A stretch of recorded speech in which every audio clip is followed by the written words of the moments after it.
Yes, it did.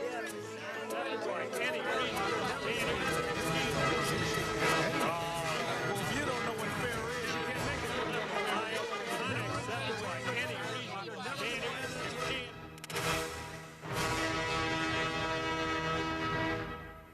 Donnybrook is made possible by the support of the Betsy and Thomas Patterson Foundation and the members of 9PBS. Well, thank you very much for joining us for this edition of Donnybrook, originating from the Bayer Studio at 9PBS. And we say the Bayer Studio because after watching this program, you might need a few Bayer aspirin. Wendy is taking the day off, and in her place, we welcome for the first time here at Donnybrook, Gene Evans, regular contributor on a weekly basis to the Dave Glover Show on KMOX. Hello, Gene. Welcome aboard. Mr. Bill McClellan is back after a week off. Of course, he's with the St. Louis Post-Dispatch, one of our founders. Another founder, Mr. Ray Hartmann from the Riverfront Times, rawstory.com, and the Big 550, KTRS. And from the St. Louis American, where he's a sports columnist and the news editor, ladies and gentlemen, Alvin Reid. And speaking of journalists, Bill, Lester Holt was in town this week broadcasting the NBC Nightly News from St. Louis. And it wasn't the best timing because this was the week that Mayor had a press conference on gun violence, and gunshots actually rang out in the middle of the press conference, and it became kind of the lead story for Lester Holt when he was profiling St. Louis. I thought the mayor's reaction was very cool, calm, and collected, but she didn't seem to be too outraged or shocked by it, and I thought that in and of itself might be a little problem when it comes to gun violence in St. Louis. What do you think? Oh, I disagree with you, Charlie. I don't think that if the mayor had acted outraged that it would make the situation worse or better. I thought her comments were almost poetic and kind of poignant, that when she said she and her son go to sleep every night to the lullaby of gunfire, it reminded me of a scene in The Wire, which next to Donnybrook was best TV ever, I thought, where it's a good night moon scene, except it's, you know, good night sirens, good night gunfire, good night shooters. Really touching. And when the mayor said the lullaby of gunfire, I thought, wow, that's The Wire. I was an intern in Cincinnati in 1981, and it was like a little, you know, efficiency apartment, like on the third floor of an old house. But right across one of the streets was like a police and like fire department. And when like the first night I was there, every time there was like the sirens went off, I shot up, you know, and I was just like, oh my God, oh my God. Within 2 weeks, all I would hear is when they were like backing back in. I had slept through the entire siren thing. So I think it's sad, but I think you kind of find yourself in a situation where you hear it enough that you don't react to it. And I think that part of that, like you say, if I'm an elected official and I'm having a press conference on, you know, gun violence and a gun goes off, like you said, like, about the worst thing I could do is like dive under my chair or whatever. Well, or not. I mean, maybe she should have said, okay, is everybody okay? Or do we have a squad car following these shots? Quentin Lucas, the mayor of Kansas City, did jump in. He said, after Mayor Jones kept talking, I mean, she didn't let the gunfire interrupt her speech. He said, hey, I got to talk about this gunfire here, you know, as if, because people were acting like it didn't exist. Yeah, it was very coincidental, but it is sad how desensitized we've become, and she's extremely talented, as is Mayor Lucas, as politicians, but when you live in the city, you probably are desensitized to the violence, whereas out where I live, everyone would be calling the cops because they heard gunshots. Probably no one even reported the sound of gunfire. So it's really sad, but at the same time, I think it was sort of poetic. This is what happens on a daily basis in St. Louis, but you know what? Something needs to be done about it. Instead of just saying, yeah, this is normal, it's become normalized, and there should be more outrage when you're hearing gunshots every single day and children are getting shot.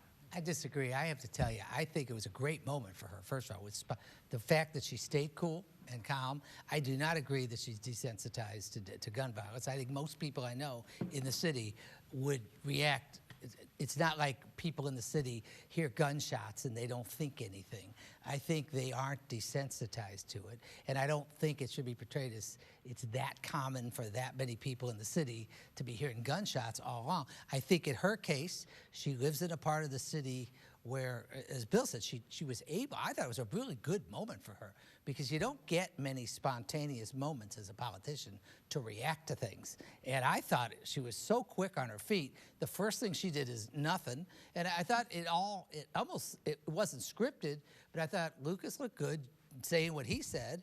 But I thought that it was actually a very big moment for her. I thought it was good. I don't disagree with you, but to Gene's point, I live in Kirkwood, Right. and if I heard a round of, like somebody unloading a clip, even if it was into the air at 11:30 in the morning, my first reaction would be to call the police. Most people in the city would too. What are you talking What I'm about? saying is that I don't really think that. I mean, I don't think anybody who they were went to their cell phone and said shots have been fired. I think people in the city, if they hear guns going off, are going to call the police. Yeah, but I do think it's fair to say that people have been more out of their minds on this panel by things they've heard here than the way the mayor reacted when there was gunfire. Well, that's good during a press conference. It isn't. First of all, for her to stay calm and to be, and as Bill said, then turn kind of poetic about it, on her feet, without obviously, you're talking about politicians being scripted. I thought it was a great moment. Well, and I would have, I probably would have said, you know what I hear all the time? What gunfire? Yeah, I probably would have said something, then got in People trouble in the city because I would are have made light not of it. desensitized to Next guns. topic, Ray Hartmann, front page of today's Post-Dispatch, above the fold.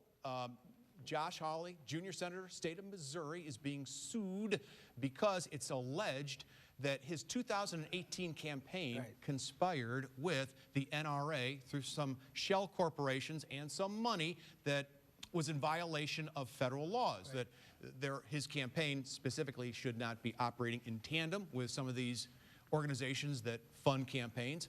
Well, do you think he's in trouble on this one? What'd you think of the story? No, well, I thought the story was overplayed, frankly.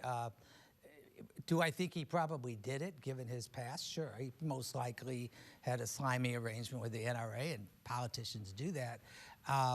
The reason, I mean, first of all, you gotta understand, Josh Hawley is really second to none as an insurrectionist, okay? I mean, for an insurrectionist to be worrying about campaign finance violations, it's like a cannibal worried about being, served with a health citation. I mean, it's like, no, I mean, he's not, he is, I apologize to cannibals, I'm sorry. But no, for Josh Hawley, he could care less. It's something he'll fundraise off of. It is civil. He's in no trouble. But I mean, it's just another day at the office for him. But especially, it's not only civil, but it's by a group that has an agenda, and the agenda is one I like. Some kind of gun control. I'm in favor of that. But when a group in favor of gun control makes allegations against a gun guy like Josh Hawley, I mean, it's not really very dramatic news. It's no surprise that I'm disagree with you. I know Josh Hawley pretty well, and I would be absolutely shocked if he ever did anything illegal with regard to campaign finance or anything else. He's very much above board.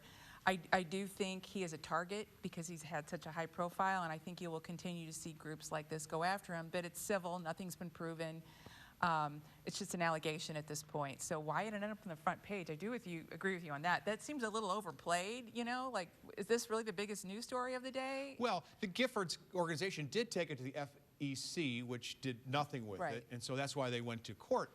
But it sounds to me like this panel is becoming inured to campaign violence, campaign contribution violations, just like maybe we are to violence. Well, what I was going to say was, I will never be desensitized to somebody saying even an allegation that I broke the law, okay? And the first words out of my mouth would be like, well, they don't like me or they don't want me reelected. The first words out of my mouth would probably be, a swear word and say like, no, this didn't happen. I'm fighting this. I'm not ever going to just say like, oh, well, they're just out to get me or blah, blah, blah, blah, blah, blah. So I'm kind of with you that, wait a minute, if you said, even hinted, I did something illegal, I'm First of all, I'm not sitting there and just taking that, okay? And I think just because people are politicians and because they, all this happens all the time, no, not me. They get accused not all the my time. name. Wait a I minute. mean, But I Josh fight is them every silly being time. accused Every of time things. somebody accuses me of breaking the law, I'll be ready to, and It I don't happens mean to politicians physically, every I'd be day. ready Well, to let me break tell you them. what doesn't happen every day is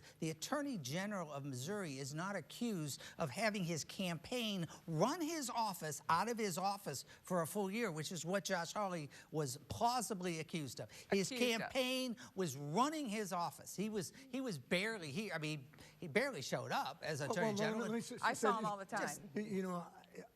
You might like him, Gene, and you know him, and I've never met him. But after he ran for Attorney General on the premise that this isn't a stepping stone and all I want to be is Attorney General, and then 3 months after he's inaugurated,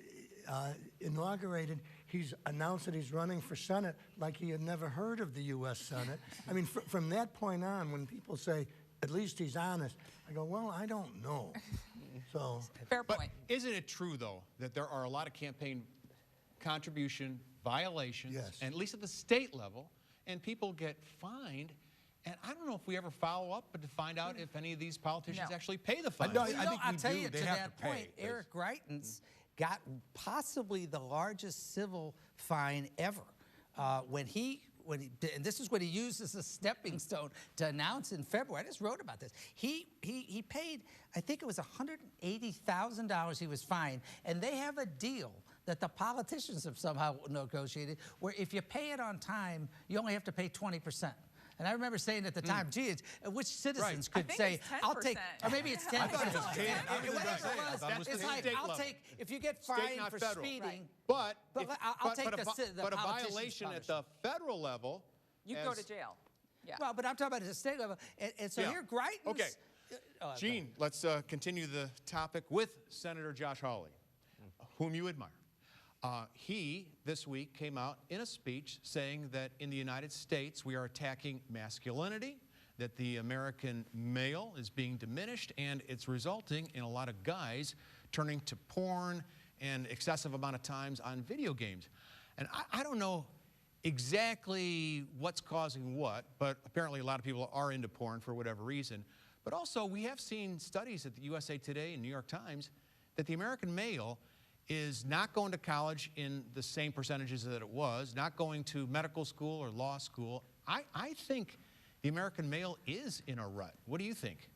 Well, I don't know if I have an opinion on that, but I will say this about Josh Hawley is he seems to be at the forefront of a lot of these thought processes. A few years ago when he was talking about Facebook and the monopolies that digital media has over the internet, people kind of poo-pooed it, and now it's mainstream thought, right? Everyone's talking about it. They've had hearings on it.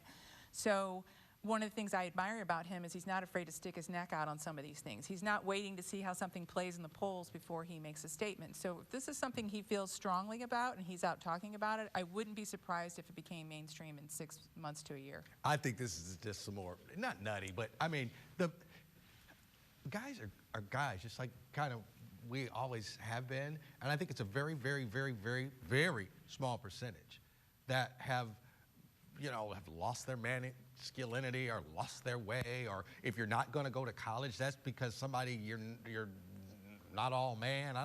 What does that have to do with anything, Charlie, about you're not doing this, or you're not going to go to law school, or you're not going to be a doctor because the world even doesn't look at you undergraduate the school. same? I don't get that. Yeah, I mean, I think part of that is women are generally smarter than men. I've thought that forever. Maybe because I've been surrounded. My mom was smart, my sister, my wife. And I think that when all these doors were open for women and they could go to medical school and law school, they're going to get in great numbers. I don't think it's a masculinity like problem. say, and being girl dad, okay? Love those shirts when I say that. I got two. One is in college, one has graduated.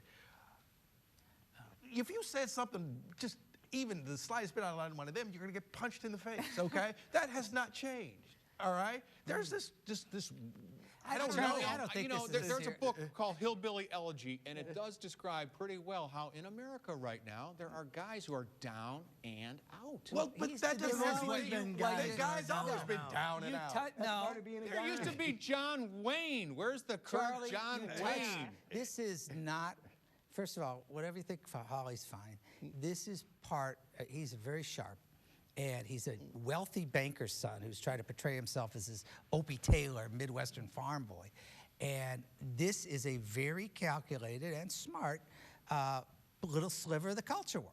This is aimed ultimately at woke people that, you know, on the other side. That's what he's drawn out.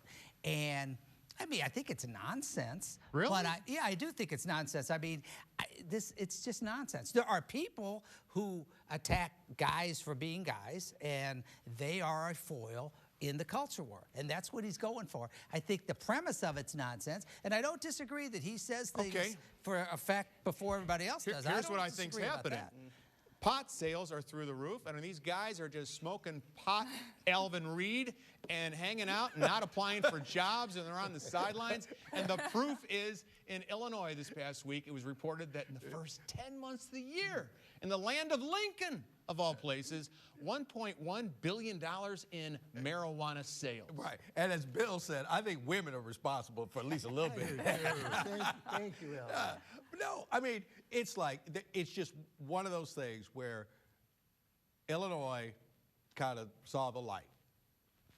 Out there, you know, like before most states did. And they're reaping the benefit of that. So you cannot come to your constituents and say, we're broke, what are we going to do, or blah, blah, blah, without exhausting all ways of raising revenues in a state. And more importantly than just the state of Illinois, if you, the towns, this is true in Colorado, too, in other states, like where the local tax is taken, okay, they have to, like any other tax, you have to spend that money. And they actually bring people, they have like little like town halls and say like, okay, what are we going to do with this money? And they build playgrounds and they fix sidewalks and they do things that help all people. So, I mean, Missouri, late to the party, just like with the lottery and all that.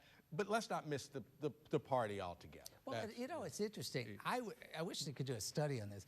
I doubt that there's a penny more being spent on marijuana today than there was 5 years ago, 10 years ago in Illinois. It's just that they wised up and are getting some tax dollars. Ray, I don't think and so. I don't think there's any reason to believe. Don't you walk throughout this country now and you smell a waft of marijuana seemingly every 20 feet? No, I do not think there's any evidence and I don't like that more it, with people. all due respect. I don't think more. I think, and again, I mean no disrespect to organized crime. I always like to say that, but I think, you know, nothing to hurt your business, but I don't think there's any reason to believe more people are smoking pot. I just think that the money's getting channeled to taxation. And that's all on I'm some saying. of it. This is the tax part of it. And this is really not a philosophical argument or anything like that. I'm just saying, like, wait a minute. If it's there and you could tax it. You're not too concerned that there's $1 billion worth of people getting high? They were already. Well, are you upset because they're feeling good about themselves? I mean, that's the way you make it sound. I'm upset they're not applying for spending all this jobs. money We got all these job openings. Hey, Where's everybody? speaking of that,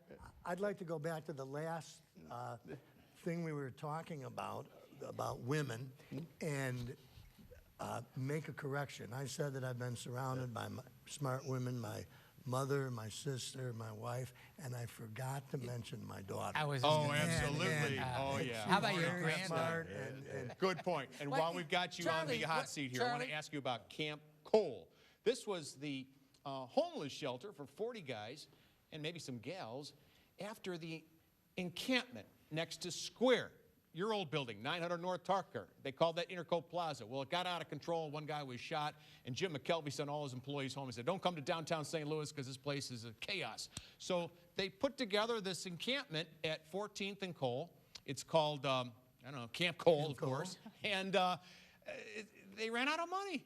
A city with $500 million and a facility funded by Square is out of money after 90 days. What the heck?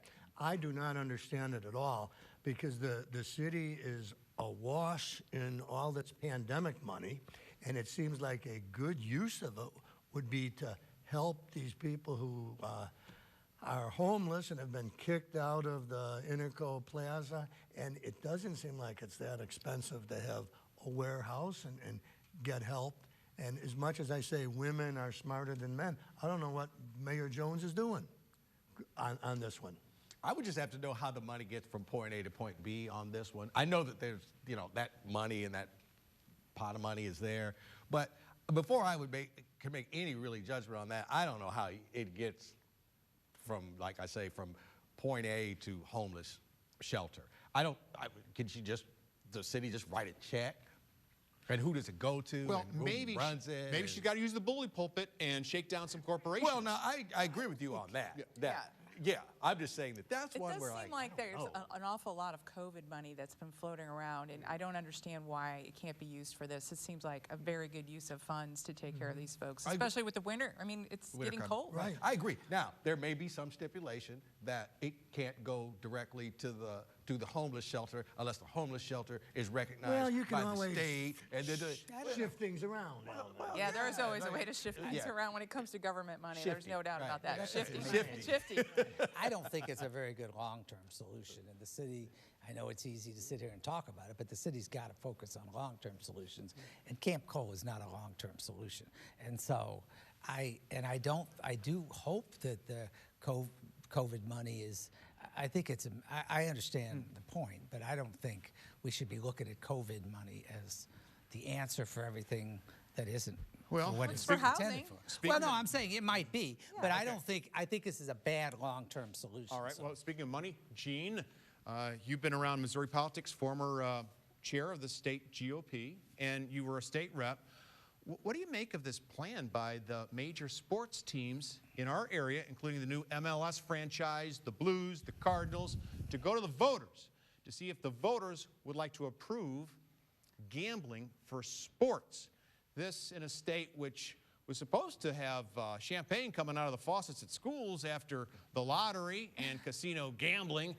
Do you think that now we should, speaking of vices, Alvin, extend gambling to sports in the state of Missouri? Well, it's one of those things like marijuana. It's going to happen whether we allow it or not. Really?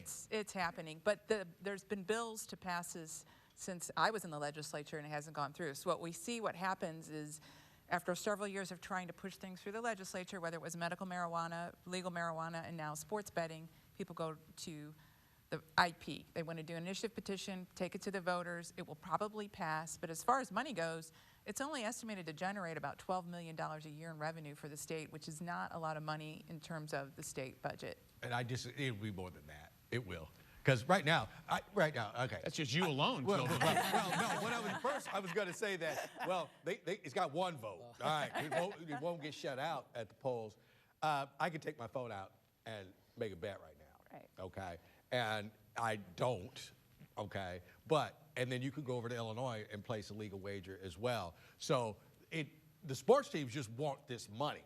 All right, other states are already cashing in. So this is the Cardinals, the Blues, MLS. They're like, man, this is we state.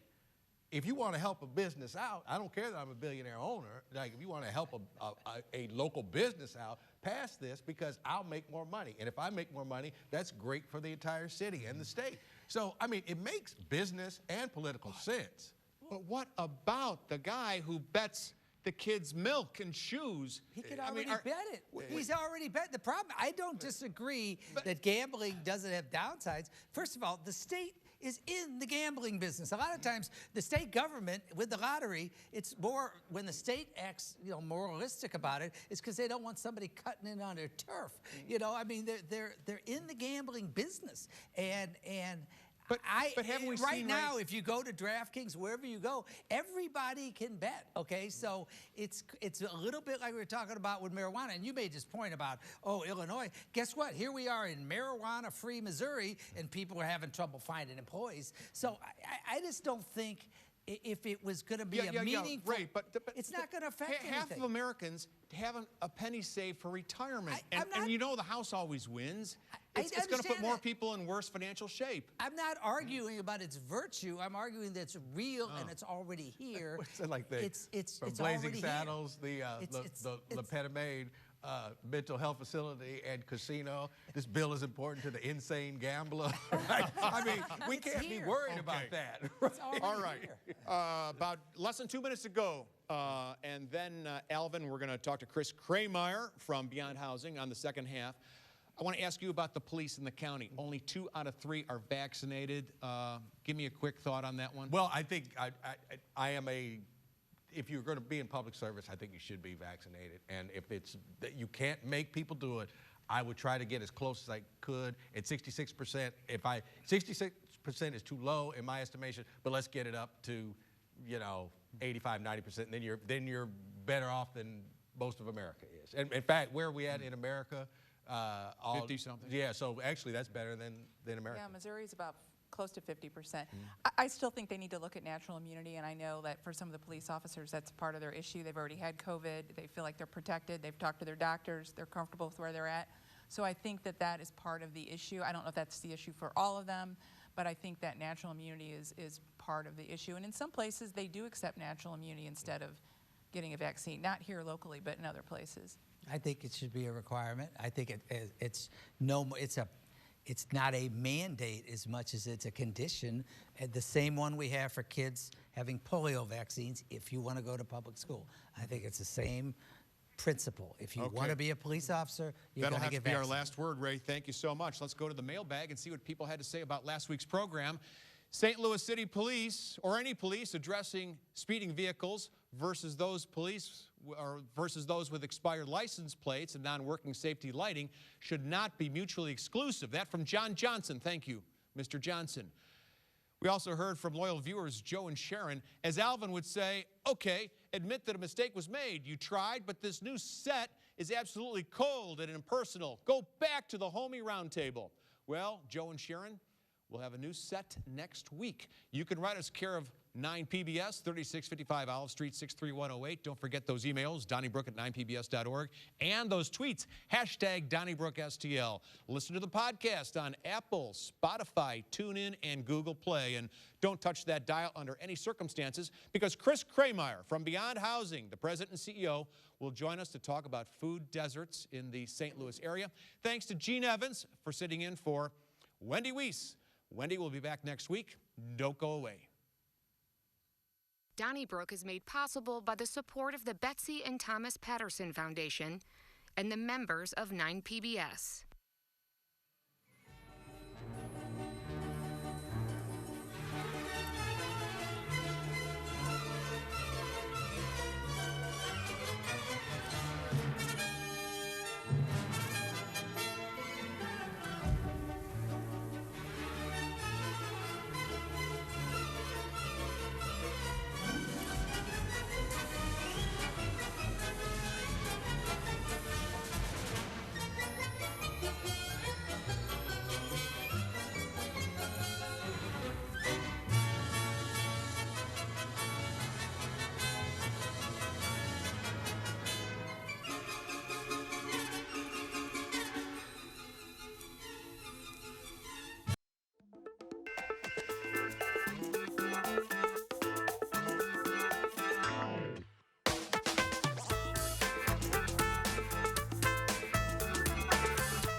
Thanks for joining us for the second half. We call it Next Up.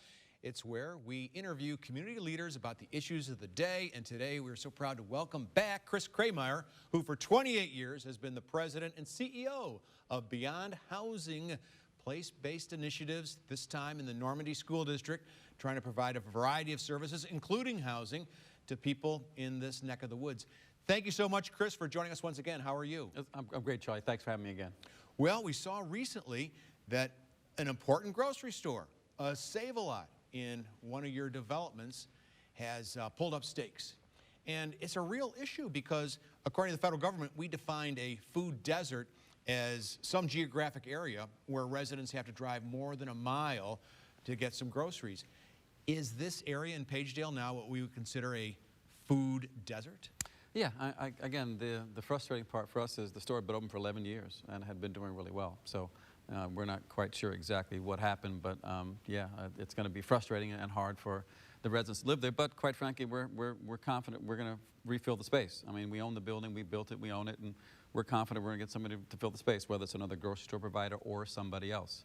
You know, we think that when we think about this kind of work, not only before our work started here about a decade ago, it was a food desert, it was a doctor desert, it was a retail desert, it was an entertainment desert, right? I think we need to think about the challenges that many neighborhoods in St. Louis and quite frankly across the country face are place-based in that they lack many things that so many of us take for granted.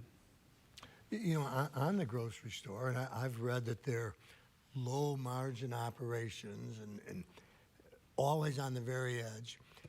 It just seems like it would be a good use of tax money to help out a grocery store, not completely subsidize it, but help out a grocery store that's in a food desert.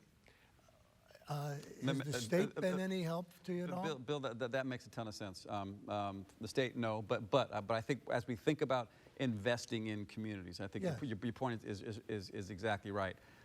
Look, people got to eat, right? And people go to stores and they buy food, right? So the question is, can a for-profit company make a go of it in a place that does not have as much income as others? We think the answer is yes. To your point, how do we assist them to make it happen? What does that look like, right? What does it take for a grocery store to be successful, right? What kind of rent do they need? What other kind of support do they need? Because if you provide a good product at a good price, guess what? People are going to come and buy. But we can't design it and financially like it's a place in Chesterfield or in Baldwin or some other place, right? We have to look at the economics of their business and subsidize them in some kind of way if we ever want places to get better. Because if you don't have a grocery store, if you don't have any retail, if you don't have other these things, how is that community ever going to get better? And how are the people that live there going to have the kind of lives that they want for themselves? And quite frankly, as a region, we need them to have.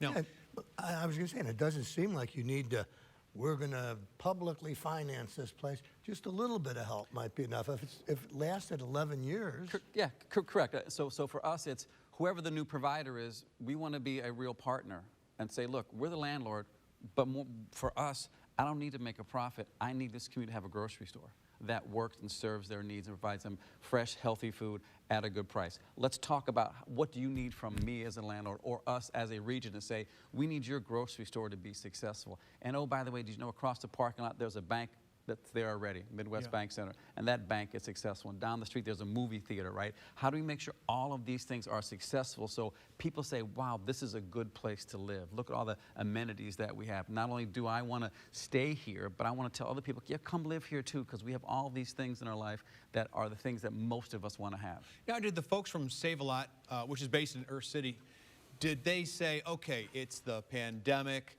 it's the theft, is it there just weren't enough customers?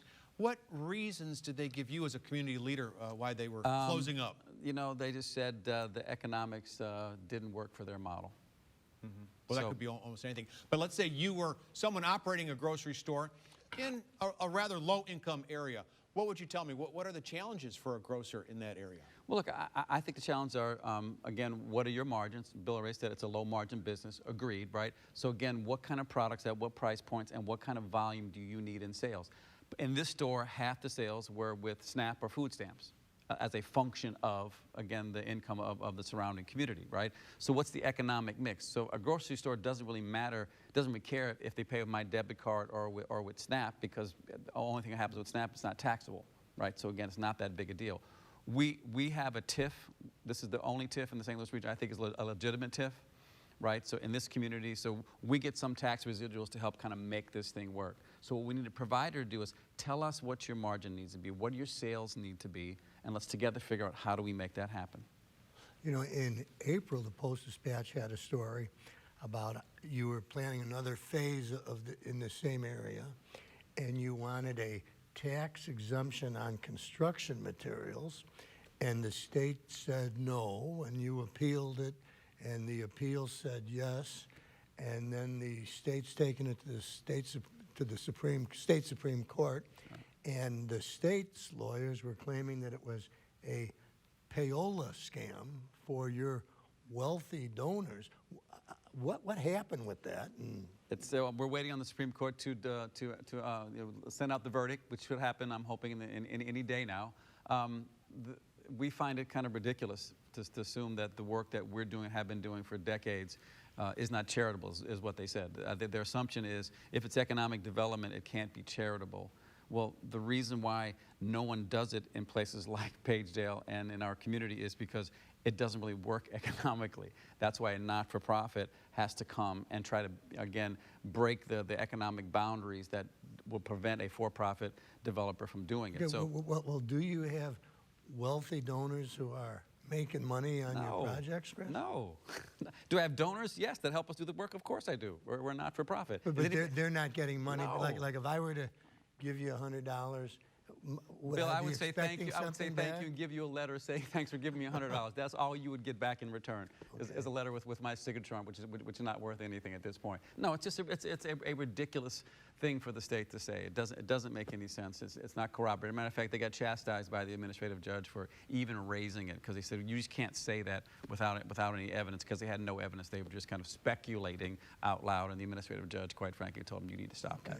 So, Chris, for almost 3 decades now, you've headed up Beyond Housing, and you've chosen the geographic area that's represented by the Normandy schools.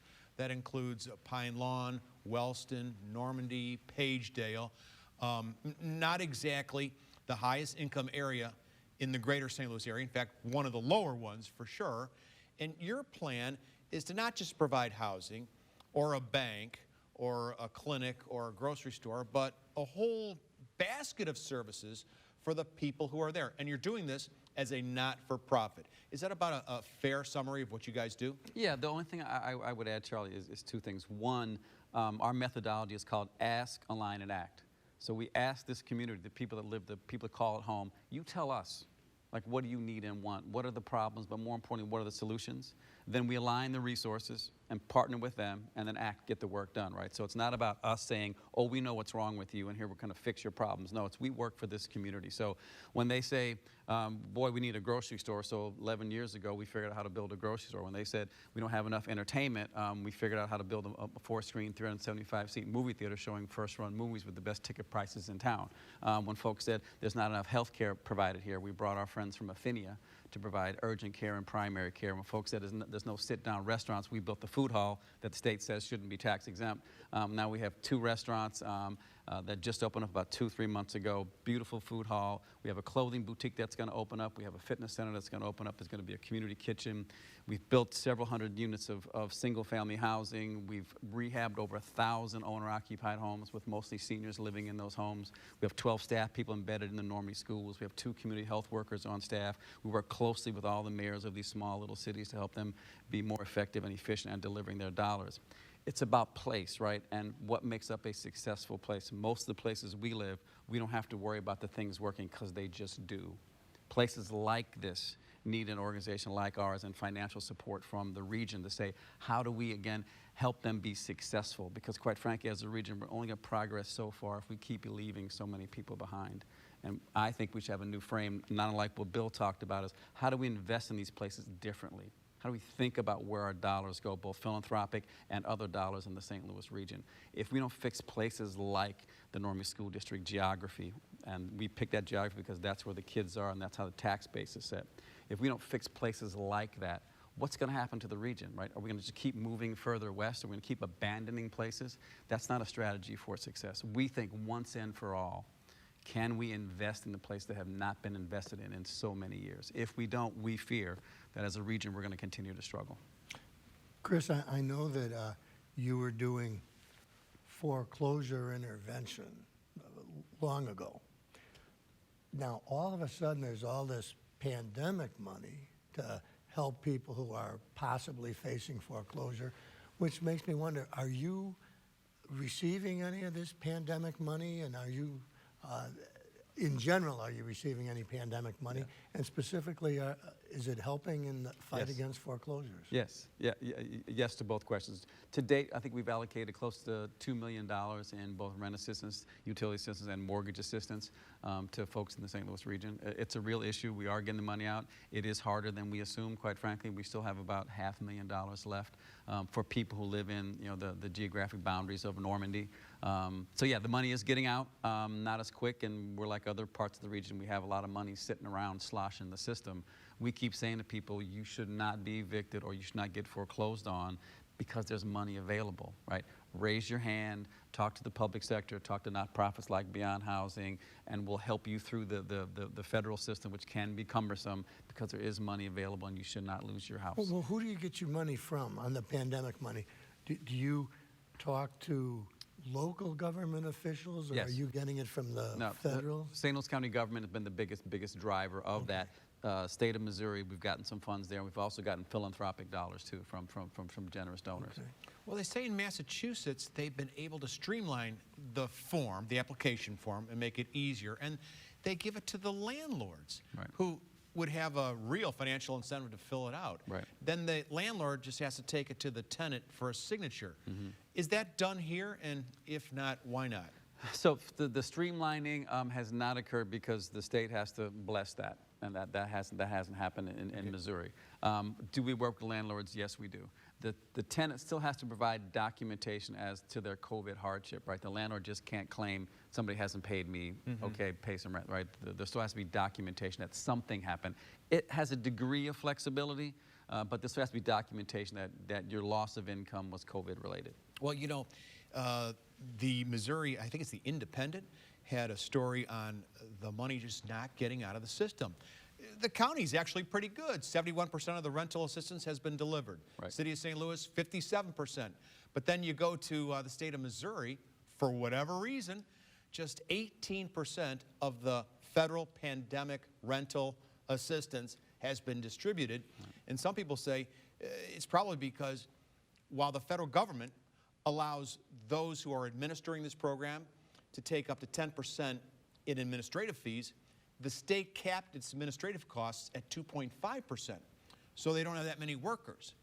Does it seem to you that, boy, if they spend a little more money on hiring more workers, if it's possible in this economy, maybe we could get some more of that money out? I think it's a pretty easy yes, Charlie. I think that would be helpful if they had more bodies to help move the paper along. Are you kind of seeing this too, or? Yeah. Look, again, you know, the state's a partner, and we're working with them on a whole lot of delivery systems. But clearly, again, the folks that are there are doing the best they can with the limited resources that they have. How about refugees coming to town? I know this is not necessarily your purview, but I'm told that while a trickle have come in now, hundreds more will be arriving in St. Louis. And St. Louis is going to be quite welcoming, but the problem is housing. Yep. Do you have any thoughts? Well, on look, that? it's you know, we have a wonderful affordable housing stock, but if they're coming in as refugees, they're going to need a big subsidy, right? How are they going to pay anything because they just showed up in the country with the clothes on their back, right? So we should welcome them absolutely, and there needs to be a system. I know the International Institute does a great job at, again, providing an array of services for folks. But again, as a region, I think we have to prioritize what's important to our long-term success, right? And quite frankly, it's not simply to say, oh, we have great institutions, right? We have Forest Park and the zoo and the art museum, all fine things that we need as a region, and our higher education institutions as well. We need them for the region, but we have to invest in the humanity that lives here that is still suffering and struggling. And it's not that complicated to figure out. We know how to build housing. We know how to rehab housing. We know how to do service delivery. As a region, we've not had the collective courage to say, we're going to go big, right? We're going to swing for the fences to fix the places that are struggling and the families that live there. Because quite frankly, if those places and those families do better, we all do better. It's not rocket science, right? If we help those that are struggling the most, put them in the economy, help them, again, put dollars in their own pocket, then that goes back into our broader economy, we as a region win. And we've not had the collective courage to say, let's do that. Let's swing for the fences one time, once and for all. Can we as a region say, we're going to stop sprinkling money around. We're going to stop doing things kind of in these half measures and then bemoan, oh, woe was us. Why don't things get any better here? You know, education is such a big part of community, and you're in the Normandy School District where you're doing most of your work. And of course, the Normandy School District is one of the most troubled districts in the region, in the state. Do you work directly with the school district, or do you have anything to do with education? What do you? Yeah. So we have 12 staff people embedded in the schools called family engagement liaisons. Now, they don't do any of the pedagogy of teaching and learning, but they really talk to the kids and their families about what's inhibiting them from fully accessing what Normandy has to offer. Kids are hungry. Kids need clean clothes. Kids need school supplies. Parents need rent assistance, utility assistance. They need all those kinds of help. 95% of the kids who go to Normandy receive free and reduced lunch. Actually, 100% do, but 95% are eligible. When you get that high, they said, fine, everybody's eligible. So what that means is almost every family who goes to school there has the weight of poverty on their shoulders. So even if Normandy had the best teachers known to man and the best administrators and the best curricula, the families are still going to struggle. So yes, we got to have great administration, great delivery of public education. But we also need to do is say, hey, let's invest in those families and the challenges that they have. Because if the families keep moving, if the families have all these struggles, they are not going to be able to be successful from an academic standpoint. All of our kids went to the same school district, right? And what we know is the turnover at the schools that our kids went to was relatively small. The annual turnover rate or mobility rate in Normandy for the last probably decade, meaning the churn of kids from the first day of school to the last day of school, is around 40%. Wow. So when you think about, again, teaching and learning, right? Teacher looks up at the class, hey kids, remember when we, and they go, no, you didn't, because 40% of you weren't here, right? So again, how do we stop that transitory nature, which is poverty? How do we invest in housing stability? How do we invest in family stability? If we can do that, then guess what? Fewer kids move, more stability in the household, more stability in the neighborhood, more stability in the classroom, more stability in the school district, and then the school district has a legitimate chance to be successful. Yeah, but don't you think that physical plant is a huge issue too? Last spring I did get a tour of the Normandy High School, which from the road looks pretty good, the impressive gates and everything. But inside, you go into the locker rooms for the athletic facilities, and they're really antiquated. And then you go into the auditorium, where I think like half of the seats, Chris, were inoperable. They were broken, and so there was ribbons on them. You can't sit here. There was mold in a lot of the classrooms in the basement, and so the classrooms were, in other words, I think people get the drift. It was really substandard. And so if I was a student there, I would try and get out. Sure. Just because, especially, imagine being on the athletic team, and if you by chance have a wrestling meet at Kirkwood or Clayton or Burroughs or MICDS, can you even imagine? Because the stark contrast is just, it's pretty appalling. I think if most of our viewers could see what Normandy High School looks like right now, they would be shocked. They would think it was another country. So agree. Again, one of the many inequities that this community has to face. They did pass a bond issue. The voters came out. They passed a bond issue. Work is being done on the high school as we speak. I don't know if they're going to correct 100% of all the things you mentioned, Troy, but it's going to be a whole heck of a lot better after, I think it was a $23 million bond issue. So again, a lot of investments being made. More needs to be done, right? But again, this idea of what's equitable, right?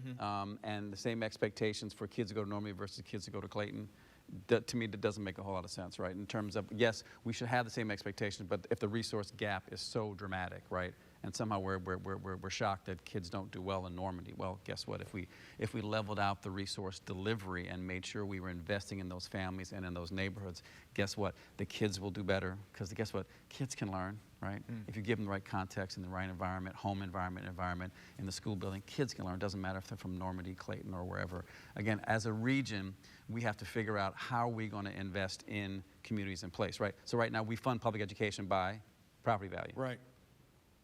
Could it be any more inequitable than that? I mean, again, if you really want to get down to brass tacks, right, how we fund public education is ridiculous. Because again, we're putting the kids in Normandy, again, behind so many other kids in the region from the first day they enter school, right? And somehow we're amazed that somehow they don't do as well. Well, let's again, be honest about what we're doing. And again, think about how we're investing. Once and for all, as a region, can we say, we're going to try to get after these systemic problems? Chris, how did you get into this work? Have you been running your organization for 28 years? Yeah. What led you to do this, and how do you continue pushing the boulder up the hill? So my dad was an engineer at McDonnell Douglas and Boeing. My older brother also an engineer, and that gene kind of flew right past me. So I tell people my job as a kid was to hold the other end of stuff for my dad and get him a beer.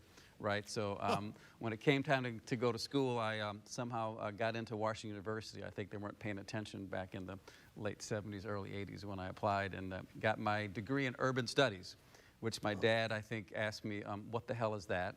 Right. And what kind of job are you going to get? So with that job, I got out of school, couldn't find a job. My dad said, I told you so. Right. Waited tables at the Pasta House on Delmar for a little bit, and then got a job at the Housing Authority of St. Louis County. And I worked there for 7 years and really kind of cutting my teeth on understanding, people's struggles and what poverty does to families, and how to do housing development. And then in 1993, I got this job. Again, I fooled the board of directors back then that I knew what the heck I was doing, and they took a chance on me, and it's been a great run. I still love going to work every day. I'm blessed to have a job where I know we make a difference in people's lives, and I'm still hungry to do more. In those last 30 years, you've seen throughout the greater St. Louis area the use of tax abatement and tax increment financing, which are economic development tools which are really designed originally for blighted areas. But they've been used in many places that were clearly not blighted, some of our most affluent communities. If you could wave a wand and change things, and I mean, doesn't it just make sense that those tools should be used in places like the Normandy School District or North St. Louis, parts of Limay, wherever the case is, and not some of our cities like Clayton, De Pere, and other places where they have been used. Look, the intent of the written legislation was not to blight downtown Clayton. So the fact that someone actually wrote a report that, yes, downtown Clayton is blighted is just ridiculous, right? And it was not the intent. And is that a good use of tax dollars? Obviously not. So yeah, again, this inequity of opportunity and inequity of resources needs to be tackled from a public sector standpoint, from a philanthropic standpoint, and quite frankly, from a regional courage standpoint, right? Are we going to finally say, we can tackle these problems? Not simple, not easy, right?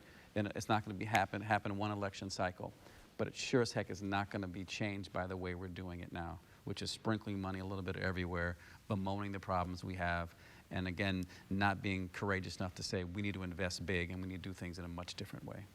Have you noticed also that parts of that area, Wellston in particular, North Market, Lulu Avenue, have become kind of dumping grounds? Now, they were cleaned up by various groups and volunteers and even the parts of the county, but I've seen parts of North County, including Kinloch and elsewhere, that basically, if you were walking to school as a kid, it would give you a terrible feeling about your life to be walking by all the garbage that's been dumped in your neighborhood. Yep. Look, again, it's just unacceptable, and again, it's the inequities of our region and the world that we live in, right? Why was that allowed to continue in Wellston for so long? Right? It just makes no sense. Both the county had a role, the region has. Look, I was part of at least 4 or 5 cleanups of North Market Avenue, and I kept asking, when we're done, they're just going to come back because we've not done anything to fix the bigger problem. Is that right? Yeah, and so now it's fixed, right? So now it's better, but we do so many things in this region that our language is transactional, right? So we feel good about knocking a few buildings down. Not a good thing to do, but we never say, well, what happens next? So we do a cleanup, but we never say, well, what happens next, right? And we get this great satisfaction about, it's even giving meals out. We should give meals out to people who are hungry. But shouldn't we say, I wonder why they're hungry and they can't buy food themselves? Why don't we fix that problem while we're giving them the food, right? But we don't do that, right? We take great satisfaction. Oh, we gave food out today. Again, important to help folks who are suffering and struggling. But what we should do is get to the root cause of it and invest more dollars in that than handing them. It's the old, the adage, the whole, give a man a fish, teach him how to fish. Our take is, let's build a cannery, right? Yeah. So let's extrapolate that even further to say, if we invest in people, nobody wants to be poor. It's no fun struggling every day. Let's create systems that work for everybody and allow them to be successful. They have to work hard, be committed, do their part. But let's create systems that allow them to have an opportunity to be successful. Well, Chris, you talk about investing. Where do you get your money to invest? You get it from the business community, individual donors, government money? Where do you get your money? All of those, Bill, foundations, earned income. Yeah, so again, it takes this multifaceted revenue streams to make an organization like ours work. Our annual budget's around $18 million. So again, that's a mix of, again, rental income, philanthropic dollars, public dollars, and earned income. Without that kind of multifaceted revenue stream, it's hard to do this kind of work. Now, I've heard, and I think I've even written, that it's harder to raise money in a branch office town like St. Louis has become, like so many cities that have had companies sell out to other companies, and the headquarters are no longer here, like the brewery, for instance, or Ross and Purina, that it's harder. Pardon me? Half a minute to go. Oh, okay. It's harder to raise money now, is it? It's always better to have the corporate headquarters here where the people who are in charge of making all decisions are here in your community, so it's always better. But we still get great support from the Boeings and many other folks who, again, have their corporate headquarters have left, but it is harder and it's better to have them in town. Thank you. Sorry to interrupt, but unfortunately, this half hour has already gone by. Chris Krehmeyer, Beyond Housing, thank you very much. And folks, if the spirit moves you, I hope you can make a contribution to Beyond Housing and keep that great work going for another 28 years. See you next week.